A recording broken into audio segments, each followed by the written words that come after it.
হাসির রাজা, জ্ঞানের রাজা, রসিক রাজা।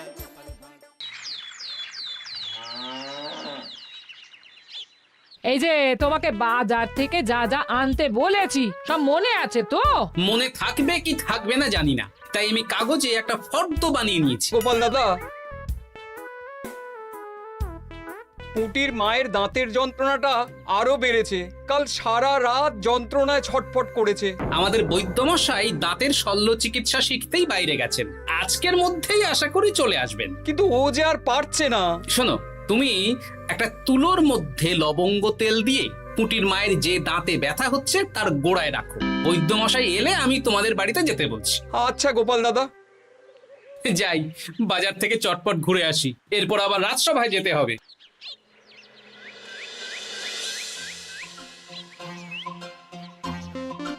উফ, কি গরম রে বাবা, ছাতা নিয়ে বেরোলে ভালো হতো।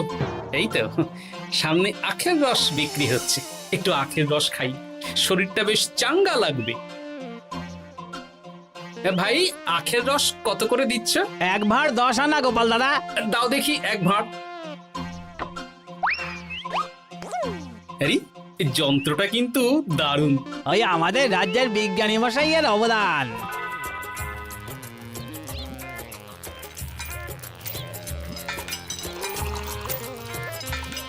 এই নাও গোপাল দাদা।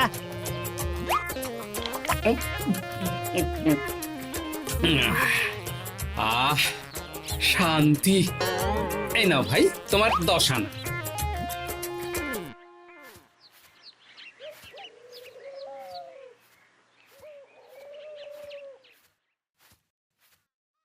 কি রাজবৈদ্য, এই ফিরছ নাকি?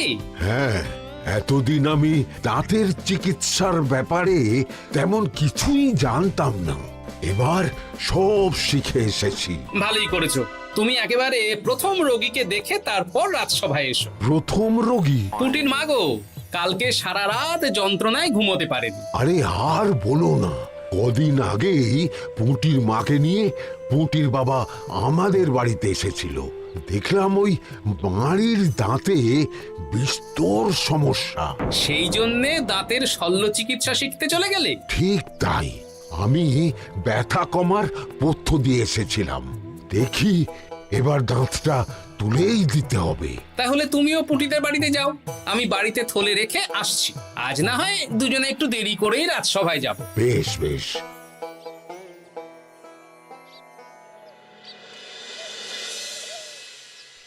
দেখুন মহারাজ, দেখুন আজকে রাজবৈদ্য আসেনি, আর ওদিকে গোপালও ডুব দিয়েছে। এই আনন্দে আমাদেরও ছুটি দিয়ে দিন মহারাজ। কি আনন্দে? এই গরমে বাড়ি বসে একটু আমপানার শরবত খাবো আর ঘুমবো। রাজ্যের সেনাপতি যদি বিশ্রামের কথা বলি, তাহলে আমার আর কিছুই বলার নেই।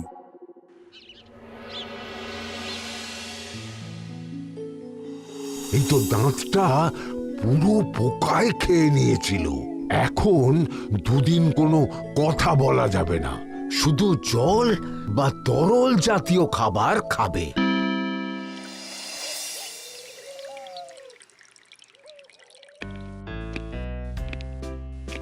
ওই তো গোপাল আর রাজবৈদ্য দুজনে একসাথে রাজসভায় ঢুকছে। রাজবৈদ্য মশাই ওনার জীবনের প্রথম শল্য চিকিৎসা করছিলেন, তাই আমিও দেখছিলাম। তা কি রাজবৈদ্য, সফল হয়েছ? হ্যাঁ মহারাজ, পুঁটির মায়ের একটা মাড়ির দাঁত পোকায় খেয়ে নিয়েছিল, সেটাই তুলে দিলাম। ভালোই হলো, আমাদের রাজ্যে কোনো দাঁত তোলার বৈদ্য বা চিকিৎসক ছিল না। এখন তুমি সাধারণ রোগ ব্যাধি নিরাময়ের সাথে সাথে দাঁতের চিকিৎসাও করবে। কিন্তু মহারাজ, একটা যে সমস্যা আছে। আবার কি সমস্যা? আমি যে দাঁতের শল্য চিকিৎসা করি এটা তো আর রাজ্যবাসী জানে না, তাই কতজন আর আমার কাছে আসবে সে নিয়ে আমার সন্দেহ আছে। মানে তুমি চাইছো যাতে তোমার কাছে বেশ কিছু রোগী তাড়াতাড়ি আসুক, যাতে তুমি অনুশীলনও করতে পারো, তাই তো? একদম ঠিক ধরেছেন মহারাজ, কাজ না করলে হাত পাকাবো কি করে? তাহলে ঢেড়া পিটিয়ে বলে দিলেই তো হয়। এতে তেমন ভালো কাজ হবে বলে মনে হয় না। তা তুমি কি বলতে চাইছো গোপাল? প্রচার হবে, কিন্তু একটু অন্যভাবে। কিভাবে? আজ বিকেলে আমি রাজবৈদ্যর হয়ে প্রচার করব, শুনে নেবেন। বেশ, শুনুন শুনুন শুনুন, আমাদের কৃষ্ণনগরের রাজবৈদ্য এখন দাঁতের শল্য চিকিৎসাও করছেন। যারা যারা আমাদের রাজবৈদ্যের কাছে দাঁত তোলাবেন, তাদের দাঁত তোলার পরে দুদিন কোনো শত্রু থাকবে না। চিকিৎসার সময় সকাল 7টা থেকে সকাল 10টা পর্যন্ত।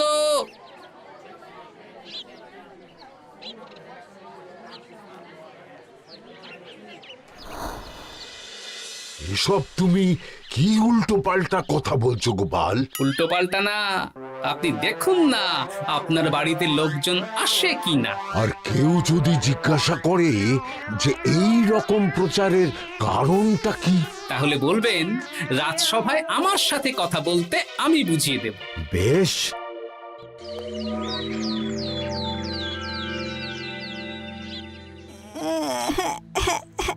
তোকে বারবার বলি এত মিষ্টি গুড় কাঠি খাস না। কি করব বাবা, কি ব্যথা!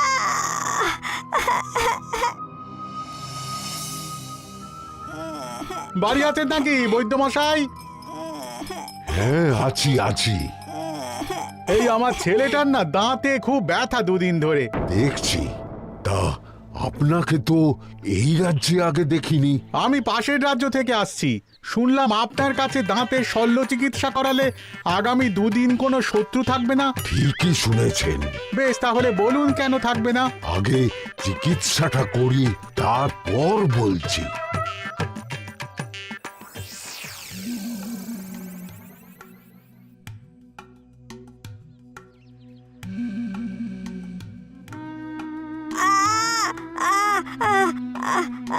আর চিন্তা নেই, এখন দুদিন কোনো কথা বলা যাবে না।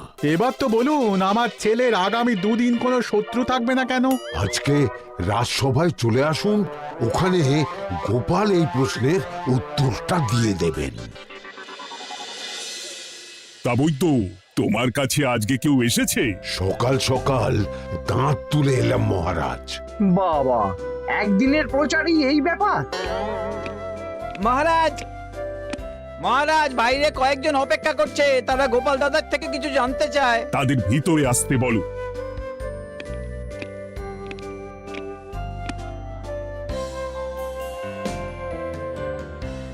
আজ আমার ছেলে বৈদ্যমশাইয়ের কাছে একটা দাঁত তুলিয়েছে। আমি জানতে চাই প্রচার অনুযায়ী আমার ছেলের নাকি আগামী দুদিন কোনো শত্রু থাকবে না, সেটা কেন বলা হয়েছে? আমরা জানতে চাই। বলতে পারি, কিন্তু কথা দিতে হবে। এই কারণটা বাইরে আর কাউকে বলা যাবে না। বেশ, বলবো না। বাংলায় একটা প্রবাদ আছে, বোবার শত্রু নেই। মানুষ সাধারণত কথার বিনিময়ে মতবিরোধ, বিবাদ বা শত্রুতা করে। যে ব্যক্তি কথা বলতে পারে না, তাই তার সঙ্গে কথা বলে মতবিরোধ হওয়ার কোনো সুযোগই নেই। মানে যার যার দাঁত তোলা হবে, তারা তো আগামী দুদিন কথা বলতে পারবে না। আর কথা না বললে কোনো বিবাদ হওয়ার ব্যাপার নেই। আর বিবাদ না হলে কারো সাথে শত্রুতাও হবে না। কি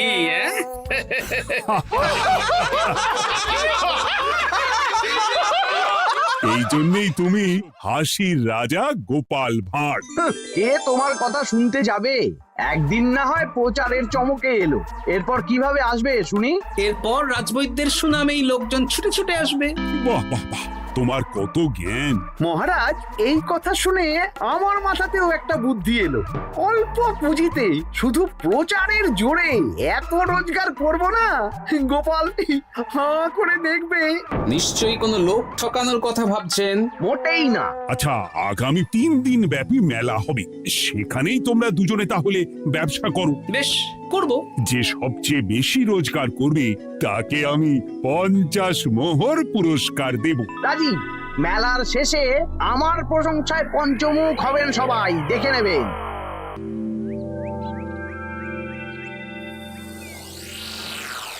খুব তো বড় মুখ করে বলে এলেন যে ব্যবসা করবেন মেলার মাঠে। তা আপনি কি ব্যবসা করবেন শুনি? ভাগ্য পরীক্ষার দোকান দেব। মানে? মানে আমি বিভিন্ন মেলায় দেখেছি যে একটা দোকানে নিচের দিকে হেলানো অবস্থায় একটা পাতলা কাঠের পাটাতন থাকে। সেই পাটাতনের উপরে 1 থেকে 6 অবধি সংখ্যা লেখা থাকে, তাই তো?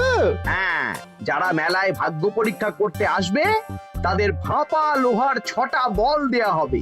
যদি ওই 6টা বলই 6 নম্বর লেখা খোপের মধ্যে ঢোকাতে পারে তাহলে প্রথম পুরস্কার পাবে। আমিও ওটারই দোকান দেব, কিন্তু শুধুমাত্র একটাই পুরস্কার থাকবে। 6টা বল 6 নম্বর খোপের মধ্যে ফেলে কেউ যদি 36 করতে পারে তাহলে সে পাবে 100 মোহর উপহার। আরে খেলার জন্য কত মোহর লাগবে? 1 মোহর। আপনি কিন্তু জেনে বুঝে বিপদ ডেকে আনছেন।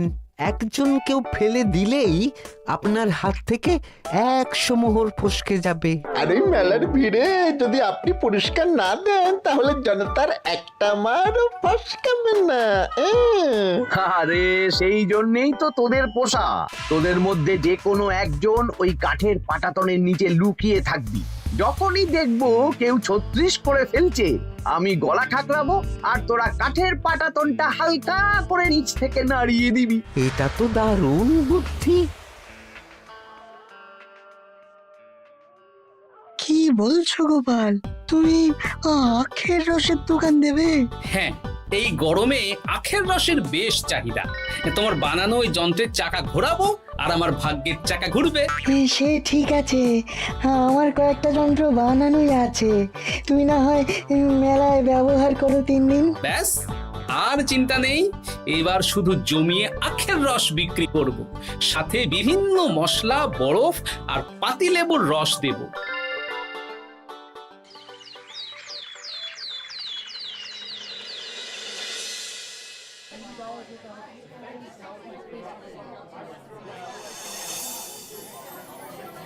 এই দোকানের পানীয় খেয়ে মন হবে বশ।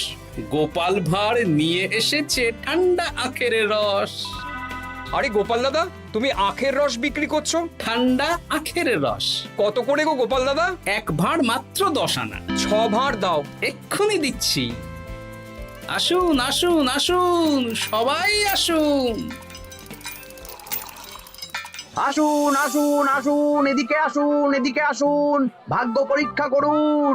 1 মোহরে 100 মোহর।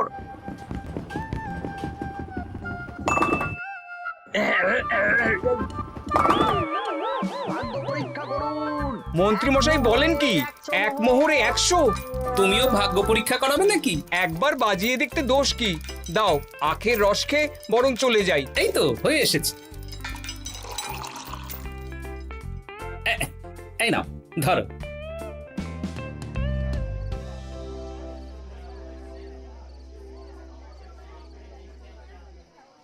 কি মন্ত্রী, ব্যবসা কেমন চলছে? ভালোই। আপনি একবার ভাগ্য পরীক্ষা করে দেখবেন নাকি মহারাজ? না না না, আমি এসবে নেই। জানি আপনার কাছে 100 মোহর নস্যি, তবুও 1 মোহরের বিনিময়ে চেষ্টা করে দেখুন না। আচ্ছা, এত করে বলছো যখন, দেখি। 1 মোহরে 6টা বল। বাবা বাবা বাবা, দেখুন মহারাজ চেষ্টা করে।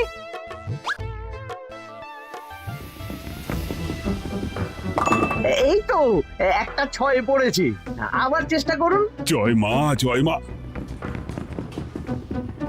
আবার 6। সাবাস। দেখুন হয়ে যেতে পারে, আর তো মাত্র 4টে বাকি। দেখি তৃতীয়টা।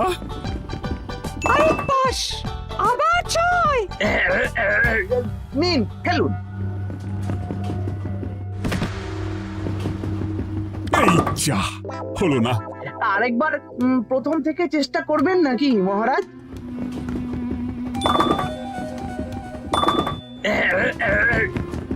না, এবারেও হলো না। 2 মোহর জলে।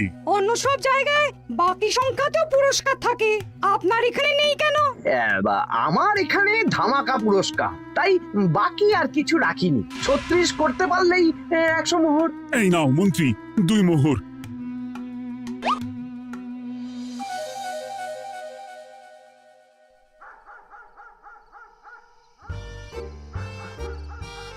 কি মন্ত্রী মশাই, আর তো মেলায় লোকজন নেই, বাড়ি যাবেন না? তুমি যাও না, আমি একটু পরে যাব। বেশ, আমি এগোলাম। গোপাল আর মন্ত্রী, তোমাদের কার কেমন রোজগার হয়েছে একদিনে? মহারাজ, কালকে আমার 7 মোহর 20 আনা রোজগার হয়েছে। আমার 70 মোহর। কিন্তু খরচ কিছুই হয়নি, কারণ কেউ 36 করতে পারেনি মহারাজ। বাহ বাহ বাহ, আমি তো বলেছিলাম আমি যখন ব্যবসা করব গোপাল আমার ধারে কাছে দাঁড়াতে পারবে না। বেশ, এখনো তো আজ আর কাল দুদিন মেলার বাকি আছে। দুদিনেও আমার 2 কানা করিও খরচ হবে না, শুধুই রোজগার। গোপাল যতই প্রচার করুক আর যতই ভালো আখের রস বানাক না কেন, আমার ব্যবসাকে টপকাতে পারবে না। ঠিক আছে, আজকে আমি একবার ভাগ্য পরীক্ষা করে দেখবো। আমার দোকানে সুস্বাগতম। নাও সেনাপতি, চেষ্টা করে দেখো। দিন বল। আমিও সেনাপতির খেল দেখতে এলাম। প্রথম বল, এই যে গড়িয়ে গড়িয়ে গড়িয়ে 6 নম্বর, সাব্বাস সেনাপতি। আবার 6, তৃতীয়, চতুর্থ, পঞ্চম, আরেকটা ফেলতে হবে। নাও সেনাপতি, ষষ্ঠ বল। এই যা, হলো না। এটা কি হলো? আবার চেষ্টা করো তো সেনাপতি। হ্যাঁ, 3টে হয়ে গেছে, এবার 4 নম্বর। এই যা, 4 নম্বরে চলে গেল। ধুর চাই। ব্যাপারটা কি? মন্ত্রী মশাই গলা খুসখুস করার পরের বলটাই পরপর 2 বার অন্য ঘরে পড়ল। নিশ্চয়ই কোনো রহস্য আছে। না, আজকে রাতে ব্যাপারটা দেখতে হবে। চলুন মন্ত্রী মশাই, পুরো মাঠ ফাঁকা, একা একা মশা মারবে নাকি? আমি পরে যাব, তুমি যাও তো। বেশ। ব্যাপারটা কি? আমাকে তো নজর রাখতে হচ্ছে। না, একটা গাছের পিছনে লুকিয়ে পড়ি, মন্ত্রী মশাই গেলে ওনার পিছু নেব। দেখুন মন্ত্রীমশাই, পরপর 2 দিন আমি পাটাতনের নিচে ছিলাম। আগামীকাল ঘরটাকে থাকতে বলুন। বেশ, তাই হবে। আর অত জোরে গলা ঠাঁকড়াবেন না, কেউ যদি সন্দেহ করে ব্যাপারটা বুঝে যায় মুশকিল হয়ে যাবে। আরে কেউ বুঝবে না, অনেক রাত হলো, চল চল চল চল চল। আচ্ছা, এই ব্যাপার। তাই ভাবি 2 দিন ধরে একটাও কেউ পারলো না কেন? কাল আমিও মজা দেখাবো।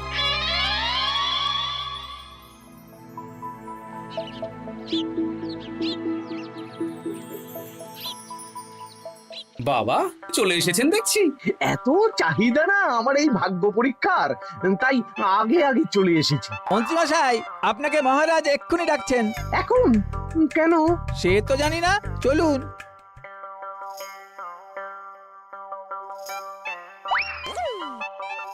এই বেটা ঘটা, এবার বেরো। এ কি গোপাল দাদা, তুমি? হ্যাঁ আমি। খুব চালাক ভেবেছিস না? মন্ত্রী মশাইয়ের খেলা আজকে শেষ। প্রহরী, একে ধরে নিয়ে যাও।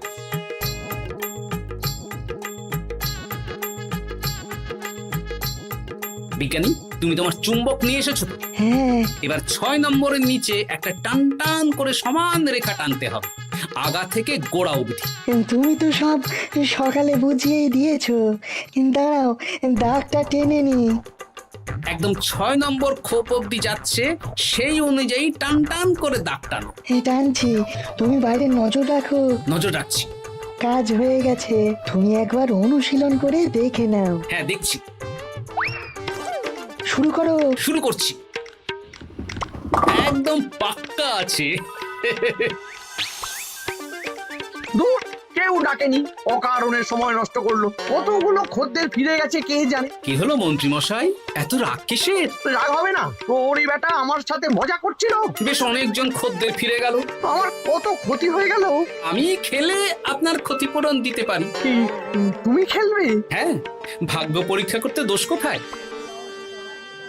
ওই তো বেশ কয়েকজন সভাসদেরা আসছেন, সবার সামনেই খেলবো। তাহলে শুরু করি। হ্যাঁ, শুরু করো। এই বল যা, 6 নম্বরে যা। আরে বাস, গোপালের ফেলাপল তো গড়ালো না, সোজা 6 নম্বরে চলে গেল। এই দেখুন, আবার যাবে। বলকে আমি বলবো, বল কথা শুনবে। এই বল যা তো, 6 নম্বরে যা। আবার 6, আবার 6, আবার 6। কি এটা কি হচ্ছে? যা বল, এটাও 6 নম্বরে যা। আবার 6, 100 মোহর। হ্যাঁ এটা কি করে হলো? দিন মন্ত্রী মশাই, 100 মোহর দিন। ইয়ে না মানে মন্ত্রী দাও বলছি। আমি আবার খেলবো। 6 আবার 6। আবার 100 মোহর। আর নেই। এই ঘটা আর কি করছিসটা কি? ঘটা নেই মন্ত্রীমশাই, আমি আছি। আর আছে আমার চুম্বক। মানে মানে তোমার কারসাজি ধরা পড়ে গেছে মন্ত্রী। গোপাল আমাদের সব বলেছে। আপনি যেমন ছলনা করে ভাগ্য পরীক্ষার ব্যবসা করছিলেন, তেমনি গোপালও ছলনা করে আপনার ব্যবসা উল্টে দিল। তাহলে শেষমেশ কে জিতলো? হাসির রাজা, জ্ঞানীর রাজা, রসিক রাজা গোপাল ভাঁড়। লোকের ভাগ্য পরীক্ষা করছিলাম আর আমারই দুর্ভাগ্য নেমে এলো। হাসির রাজা জ্ঞানের রাজা রসিক রাজা গোপাল ভাঁড়।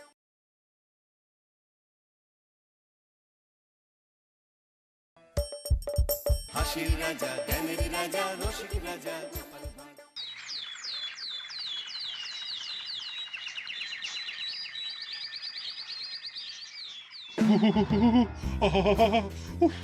এখনো জ্বলছে। তোমাকে এসে থেকেই দেখছি ঘটিতে আঙুল ডুবিয়ে বসে আছো। কি হয়েছেটা কি? আর বলবেন না মহারাজ, আমার গিন্নি চলে যাওয়ার পর থেকে তো হাত পুড়িয়ে খাই। আজকে সত্যি সত্যি রান্না করতে গিয়ে হাত পুড়ে গেছে, তাই তো? হ্যাঁ মহারাজ, আপনি একদম ঠিক ধরেছেন। বেশ, বুঝলাম, কিন্তু এখনো গোপাল এলো না। মহারাজ, আপনার জন্য একটা পত্র এসেছে। কই কই দেখি।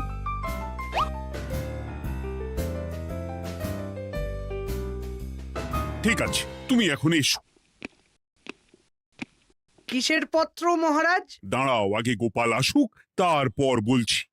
এই তো চলে এসেছি মহারাজ। দেখুন আজকেও দেরি। আপনি কিছু গোপালকে বলেন না বলে লাই পেয়ে পেয়ে গোপাল আপনার মাথার উপরে উঠে গেছে। আমার নাম কি চুল নাকি যে মাথার উপরে উঠবো? আপনিও পারেন বটে। আমার নিজেরটাকেই চুল নেই। বাদ দাও, শোনো, আমি একটা নিমন্ত্রণ পত্র পেয়েছি। পাহাড়পুর রাজ্যের জমিদার বল্লভ নারায়ণ আমাকে নিমন্ত্রণ করেছেন। এ তো বেশ সুসংবাদ মহারাজ। পাহাড়পুর অপূর্ব সুন্দর রাজ্য, আপনি ঘুরে আসুন মহারাজ। না না না না না, আমি একা যাব না, তোমাকেও যে যেতে হবে। আজ বিকেলেই বেরোবো, তুমি জামা কাপড় গুছিয়ে রেখো। এ আমার পরম সৌভাগ্য মহারাজ। এ কি মহারাজ, গোপাল কেন যাবে? আমি কি দোষ করেছি? আমাকেও নিয়ে চলুন। না না না, তুমি রাজ্যের মন্ত্রী, আমি বেশ কিছুদিন থাকবো না, তাই রাজ্যটা তোমাকেই সামলাতে হবে। আচ্ছা আচ্ছা, আপনি তো রানীমাকেও নিয়ে যেতে পারতেন। আমি কোথায় কাকে নিয়ে যাব সেটা আমার একান্তই ব্যক্তিগত ব্যাপার। তুমি বেশি বোঝাতে এসো না মন্ত্রী। বেশ।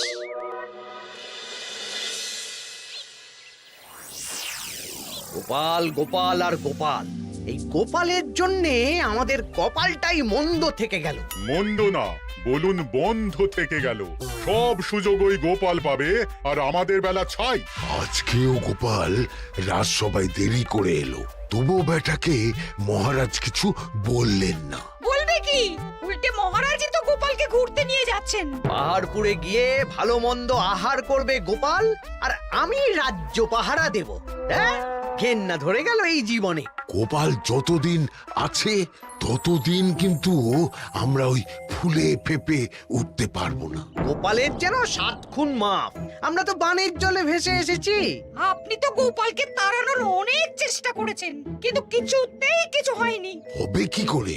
গোপালের একে ওই ক্ষুরোধার বুদ্ধি, তারপর মহারাজের উপর অগাধ বিশ্বাস, দুটো মিলেমিশে এক হয়ে গেছে। মাঝে মাঝে তো মনে হয় বেটাকে মেরেই ফেলি, আমার দু চক্ষের বিষ।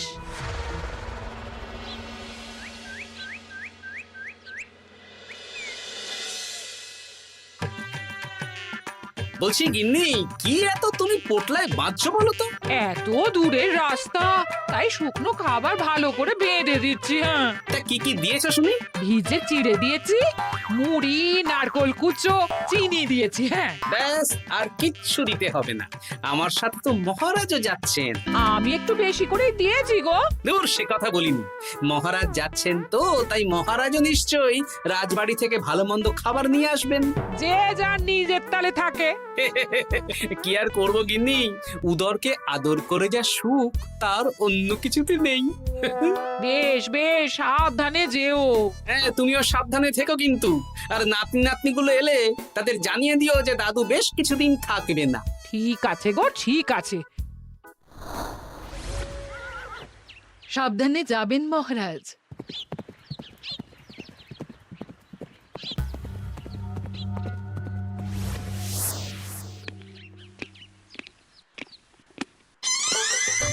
তুমি হুটহাট করে কোথায় চলে যাও বলো তো? আমি বিকেলে তোমার জন্য মুচমুচে বেগুনি ভেজেছি। সে ঠিক আছে, কিন্তু তোমাকে এখন রান্নাঘরে থাকলে হবে না গিন্নি। উমা, রাতের খাবার কে করবে শুনি? আমি তো এখন একটু একটু রান্না শিখে গেছি। এখন তোমাকে অন্য কাজ করতে হবে। কি কাজ? শোনো, বুঝতে পেরেছো তো? একদম জলের মতো পরিষ্কার বুঝে গেছি। তাহলে আর দেরি না করে যাও।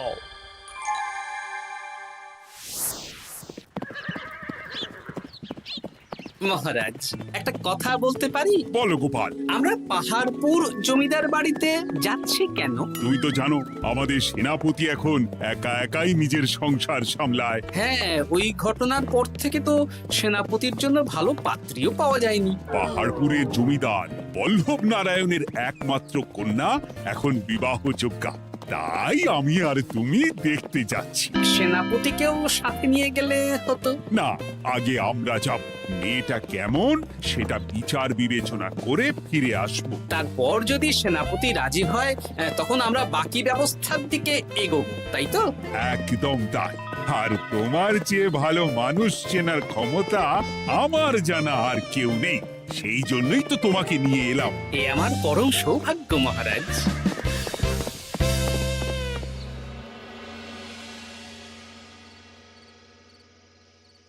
প্রণাম রানীমা।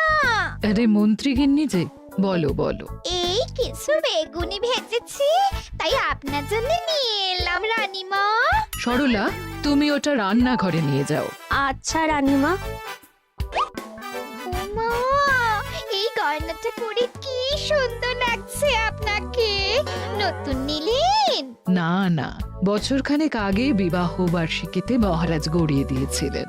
একটা কথা বলবো রানীমা? বলো না, কি বলবে? আমার মনে হয় আপনাকে আমাদের মহারাজ না আর আগের মতন ভালোবাসেন না। এই কি কথা বলছো তুমি? খোলা চোখে যা মনে হয় তাই বলেছে রানীমা। এই দেখুন না, মহারাজ হঠাৎ পাহাড়পুরে ঘুরতে চলে গেলেন আর আপনাকে নিয়ে গেলেন না। নিশ্চয়ই কোনো কাজ আছে, তাই আমাকে নিয়ে যাননি। ওই তো, এত ছাড় দিয়েছেন বলেই তো পার পেয়ে বসেছে। অপরাধ নেবেন না রানীমা। মহারাজ সব ব্যাপারে শুধু গোপাল আর গোপাল, কিন্তু বাড়িতে যে আপনিও আছেন সেটা মহারাজ খেয়ালই করেন না। আসলে গোপালকে মহারাজ খুবই স্নেহ করেন তো। আপনি আগে না গোপাল আগে? পাহাড়পুর তো এত সুন্দর জায়গা, চারিদিকে পাহাড়, পাহাড় থেকে নেমে আসছে নদী। ভাবুন আপনাকে মহারাজ নিয়ে যেতেন যদি। সত্যি তো, আমাকে তো মহারাজ নিয়ে গেলেন না। নিয়ে যাবেই বা কেন? আপনাকে তো আর মহারাজ আগের মতো ভালোই বাসেন না। সব ধ্যান জ্ঞান এখন শুধু গোপাল। হ্যাঁ, সত্যি তো, আমি তো এটা ভেবেও দেখিনি কখনো। গোপালই আপনার কপাল পুড়িয়েছে। আসছে রানীমা।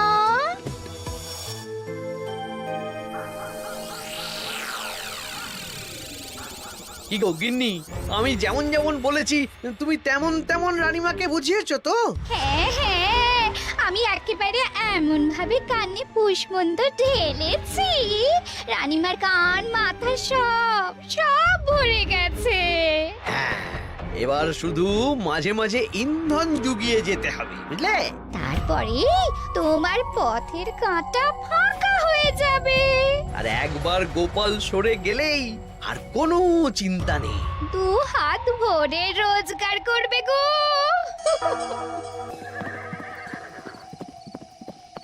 কি কেমন লাগছে যাত্রা? বেশ ভালোই মহারাজ।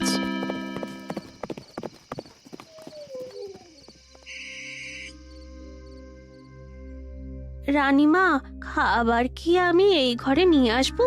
না, আজ আমি কিচ্ছু খাবো না, কিচ্ছু না, খিদে নেই, যাও। এ কি রানীমা, আপনি তো সেই দুপুরের পর কিছুই খাননি। তোমাকে একবার কিছু বললে তুমি বুঝতে পারো না? বলেছি তো আমার খিদে নেই, আমাকে বিরক্ত করো না, যাও।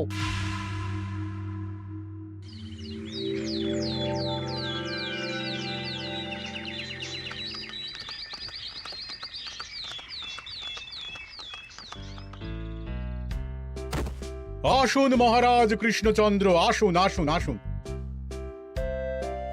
কি সুন্দর জায়গায় পাহাড়পুর, মনে হচ্ছে বেশ কিছুদিন থেকে যাই। তা থেকে যান না। এখন যে কাজে এসেছি সেটা আগে করে নি, তারপর যদি সব ঠিকঠাক তখন তো আবার আসতে হবে। তাও ঠিক। এই বিমলা মা, এদিকে আয়। এই নিন কমলা লেবুর শরবত। বেশ সুন্দরী দেখতে মহারাজ। নিজের মেয়ে বলে বলছি না, বিমলা সব কাজ নিজের হাতে করে। বাড়িতে 5-5টা দাস দাসী আছে, তাদের কাজই করতে দেয় না। বাহ বাহ বাহ, ভালোই তো। আপনার মেয়েকে তো বেশ লক্ষ্মীমন্ত দেখতে। ও অনেক ছোটবেলায় মাকে হারিয়েছে, কিন্তু নিজের ইচ্ছে পড়াশুনো রান্না বান্না সব শিখেছে। যেমন হাতের রান্না তেমনই মাথায় বুদ্ধি। রান্না তো খেলেই বুঝতে পারবো। হ্যাঁ, আজ দুপুরে সব রান্না তো নিজের হাতেই করছে। আমি ওকে কিছু প্রশ্ন করতে চাই। দাঁড়িয়ে আছো কেন মা? বসো। মহারাজ, আপনার অনুমতি নিয়ে আমি বিমলাকে কিছু প্রশ্ন করতে চাই। করো না। আচ্ছা বিমলা, তোমার বয়স কত? আসছে শ্রাবণে আমি 19 বছরে পড়ব। আচ্ছা, শ্রাবণ মাসে জন্ম, বর্ষাকালে। বেশ বেশ। আচ্ছা বলো তো, মেঘের ডাকে জল ছেড়ে ডাঙায় উঠে পড়ে, মানুষ তাকে হাতে পেলে নিয়ে যায় ঘরে, এটা কি? কই মাছ। বাহ বাহ। এবার বলো তো, এমন কোন জিনিস যেটা একান্তই তোমার কিন্তু অন্যেরা বেশি ব্যবহার করে? আমার নাম। বাহ বাহ বাহ বাহ বাহ, খুব সুন্দর খুব সুন্দর। আপনার মেয়ের মাথায় বুদ্ধি আছে। আচ্ছা আচ্ছা, আরেকটা প্রশ্ন করবো। বলো তো, একটা অঙ্ক পরীক্ষায় তোমার বাবা 100-তে 90 পেয়েছে, তুমি 100-তে 100 পেয়েছো, আর আমি 100-তে 95 পেয়েছি, তাহলে কে বেশি বুদ্ধিমান? আপনি বেশি বুদ্ধিমান। মা, এটা তুই কি বললি রে? তুই তো 100-তে 100 পেয়েছিস, তাহলে তুই বেশি বুদ্ধিমান হবি না? না না, আমি হলে তো বুদ্ধিমতী হব। দারুণ দারুণ। জমিদার মশাই, আপনার মেয়ে সত্যি বুদ্ধিমান, না মানে বুদ্ধিমতী। এবার দুপুরের ভুরি ভোজটা খেলেই বুঝতে পারবো হাতের জাদু।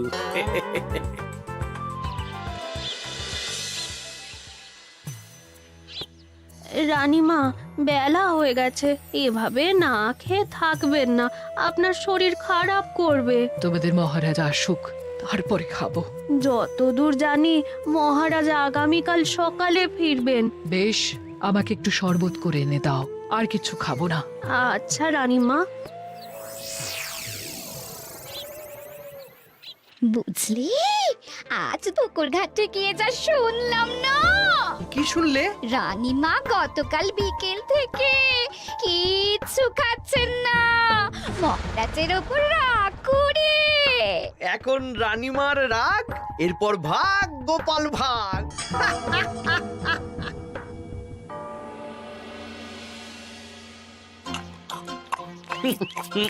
সত্যি বিমলা, তোমার হাতের রান্নার কোনো তুলনা নেই মা। আমাদের সেনাপতি তাহলে আর হাত পুড়িয়ে রান্না করবে না বলছো? সে যদি কর্তাগিন্নিতে রাগারাগি হয় তখন মা আমার লজ্জা পেয়েছে। তা আপনাদের কোনো আপত্তি নেই তো? কি যে বলেন, আপনার রাজ্যের সেনাপতি বলে কথা।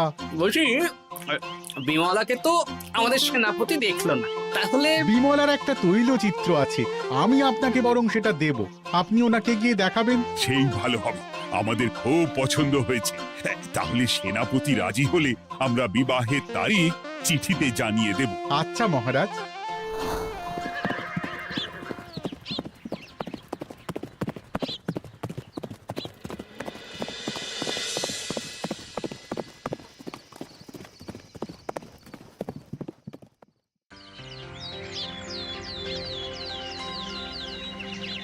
মহারাজ আমি তাহলে আসি, যাওয়ার পথে আমি সেনাপতির সাথে কথা বলে নেব। হ্যাঁ হ্যাঁ গোপাল, এসো, বেশ ভালোই কাটলো পাহাড়পুরে। হ্যাঁ মহারাজ, অনেক ধকল গেছে, যান গিয়ে বিশ্রাম নিন।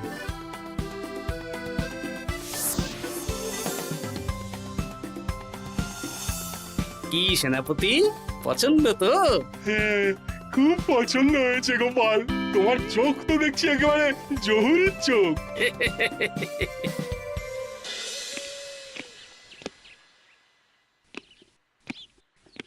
চিরটা কাল আপনি ওই গোপাল গোপাল করে কাটিয়ে দিন। কি হলো? রানীমা গত পরশু থেকে কিচ্ছু খাননি, গতকাল একটু শরবত খেয়েছেন শুধু। কেন, কি হয়েছে? দেখুন মহারাজ, সহ্যের একটা সীমা আছে। আরে আমার তো কিছুই মাথায় ঢুকছে না। মাথায় শুধু গোপাল থাকলে আমার কথা ঢুকবে কি করে মহারাজ? আপনি আমাকে আর আগের মতো ভালোবাসেন না মহারাজ। এসব কি বলছো রানী? ঠিকই বলছি। আপনি খেয়ালই করেননি যে আমি গলায় আপনার পছন্দের পান্নার হার পরেছি মহারাজ? আরে আমাকে বলার সুযোগ দেবে তো। দেখুন, আপনি পাহাড়পুরে ঘুরতে গেলেন, গোপালকে নিয়ে গেলেন, আমারও মনে হয় কোথাও ঘুরতে যাই মহারাজ। আরে গোপালকে নিয়ে যাওয়ার প্রয়োজন ছিল, তাই নিয়ে গেছি। গোপাল তো আপনার প্রিয়জন, তাই ওকেই আপনার প্রয়োজন, আমি তো কেউ না। দেখো, গোপাল আমার সব বিপদে আপদে পাশে থাকে, তাই ওকে ভরসা করি, সেটা তো তুমি খুব ভালো করে জানো। আজকের পরে হয় গোপাল থাকবে, না হলে আমি থাকবো। না না না, এ হতে পারে না। গোপালকে আমি সরাতে পারবো না, আর কাউকে সরানোর জন্য কোনো কারণ তো চাই। আর কারণ যদি আমি দিয়ে দিই? কি কারণ? আপনি গোপালকে বলবেন আমার সাথে আপনার ঝগড়া হয়েছে। বেশ, তাতে কি? আপনি গোপালকে বলবেন ও যেন আমাকে বলে আপনার কাছে ক্ষমা চাওয়ার জন্য, আর আমি ক্ষমা চাইবো না। ব্যাস, আপনি এই সামান্য কাজটা গোপালকে করতে না পারার জন্য ওকে তাড়িয়ে দেবেন, ওকে মাত্র 7 দিন সময় দেবেন। ব্যাস। ঠিক আছে, আমি এক্ষুনি গোপালকে ডেকে পাঠাচ্ছি। দেখো গোপাল, এখন যদি রানী আমার কাছে ক্ষমা না চায়, তাহলে কিন্তু আমি বাধ্য হব তোমাকে রাজসভা থেকে তাড়িয়ে দিতে। আচ্ছা মহারাজ, বুঝেছি। রানীমা আপনার কাছে ক্ষমা চাইবেন, কিন্তু তার জন্য আপনাকে আমার কথা মতো কিছু কাজ করতে হবে মহারাজ। কি কাজ বলো? বুঝেছেন? হ্যাঁ। না গোপাল, আমি মহারাজের কাছে ক্ষমা চাইতে পারবো না। দেখুন রানীমা, আমার মনে হয় আপনার ক্ষমা চাওয়াই উচিত। পুরুষ মানুষের মন বলে কথা, যদি বেশি দিন আপনি মহারাজের সাথে এরকম তিক্ত সম্পর্ক রাখেন, তাহলে কিন্তু মহারাজের মন অন্যদিকেও চলে যেতে পারে। এমনিতেও কি গোপাল? কিছু না রানীমা, শুধু এটুকু জেনে রাখুন, রাজবাড়ির মাঠে বাঁশ বাঁধা হবে। মানে কেন?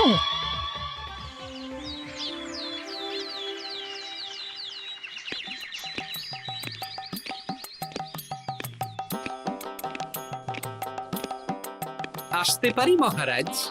হ্যাঁ, এসো এসো। বলছি, আমি তাহলে জমিদার বাড়িতে বিবাহের দিনক্ষণ ওই চিঠি লিখে জানিয়ে দিচ্ছি। হ্যাঁ, জানিয়ে দাও গোপাল। আর কি কি কেনাকাটা করতে হবে সেটার একটা তালিকা বানিয়ে ফেলো। আচ্ছা মহারাজ, মেয়ের শাড়ি আপনি নিজে পছন্দ করে কিনবেন তো? হ্যাঁ, ওই শাড়িওয়ালাকে আজকে দুপুরেই আসতে বলো। আচ্ছা মহারাজ। বিয়ের শাড়ি, কেনাকাটা, এসব কি মহারাজ? সেসব বলা যাবে না রানী, সময় হলে জানতেই পারবে। তবে বিমলাকে অপরূপ সুন্দরী দেখতে, এটুকু বলতে পারি। দেখুন তো মহারাজ ওই টোপরটা ঠিক আছে কিনা। একদম ঠিক আছে, খুব সুন্দর।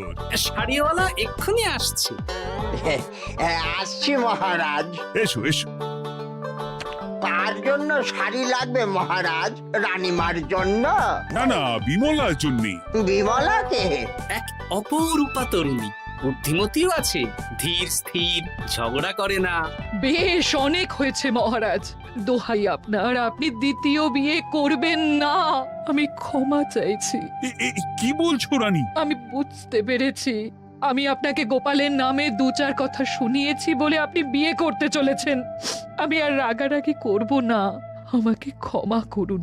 ব্যাস, রানীমা ক্ষমা চেয়ে নিয়েছেন, মানে আমার চাকরিটা থাকছে। হ্যাঁ গোপাল, হ্যাঁ, দোহাই তোমার, মহারাজকে বিপথে চালিত করো না। আরে দূর, আমি বিয়ে করছি নাকি? বিয়ে তো হবে সেনাপতির। ওর জন্যই তো পাত্রী দেখতে পাহাড়পুরে গেছিলাম, গোপাল আর আমি। তার মানে মন্ত্রীর বউ আমাকে ভুল বোঝালো? আবার মন্ত্রীর কোনো ষড়যন্ত্র হবে, ওকে না নিয়ে গিয়ে গোপালকে নিয়ে গেলাম বলে। সেনাপতির বিয়ের আগেই আপনি মন্ত্রী মশাইকে ধোলাইটা দিয়ে দিন। ঠিক বলেছ রানী, তুমি বরং শাড়ি পছন্দ করো, আর আমি চললাম মন্ত্রীকে ধোলাই দিতে।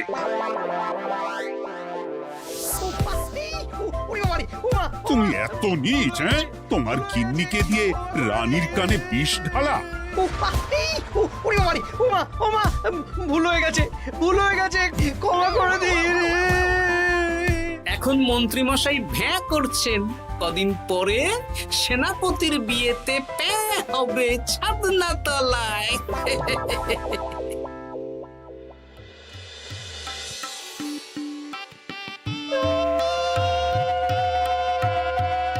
এবার মালা বদল হবে। এবার বুঝবে মালার কি জ্বালা। কি বললে? হ্যাঁ,